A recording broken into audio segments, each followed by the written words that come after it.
Алламен шыншыл болсаңыз бар ғой, құрбан шалам деп шын ниет етсеңіз, қазірден бастап Алла қойды өзі әкеп береді негізі. Бізде иншалла шалам деген нәрсе бар. Иншалла шалмайсың. Иншалла умраға барамын деп қой. Қашан барасыз? Умраға бармайсың, шамаңыз жетіп тұр. Иншалла сол Құда қаласа барайын деп. Құда қаласа бармайсың сен. Жоқ мына жақта әшейін. Құда қаласа. Құдайға лақтырып қоя береді, рахат.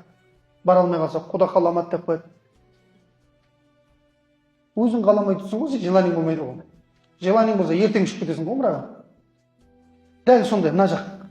Құрбан шалам деген ықылас болатын болса, Алла малды өзі әкеп береді алдыңызға.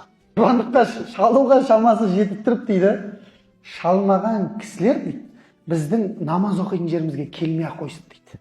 Бұдан асқан ауыр хадис жоқ. Бізде піл шалуға шамасы жететін адамдар ұялмай тұра береді, айт намазда. Шалмайды бірақ намазда тұрады. Пайғамбарымыз саллаллаху алейхи ва саллям не деп жатыр? Келмей ақ қоя салсын деп жатыр. Келмей ақ қой деп жатыр. Демек құрбан шалуға, құрбан айт күні Алла тағала қатты мұқтаж болады екен ше. Алланың мұқтаждығын өтеуіміз керек екен ағайындар. Алла тағала қатты қиналады екен пенделер құрбан шалмаса. Көрдіңіздер ме? Сондай ма негізінде? Ондай емес қой. Алла мұқтаж емес қой ана қойларға.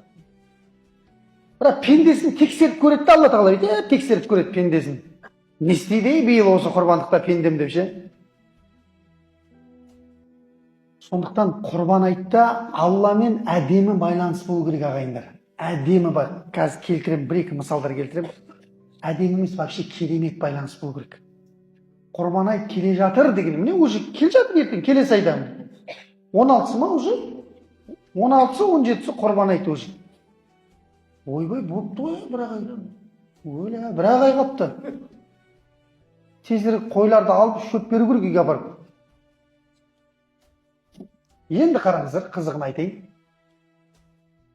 Жаңағы құрбан шалған кездегі алғашқы қойдың мойнынан, құрбан малының мойнынан атылып шыққан алғашқы қанмен, бисмилля атылып шыға ма, соның иесі кешіріліп кетеді дейді пайғамбарымыз саллаллаху алейхи ва саллям.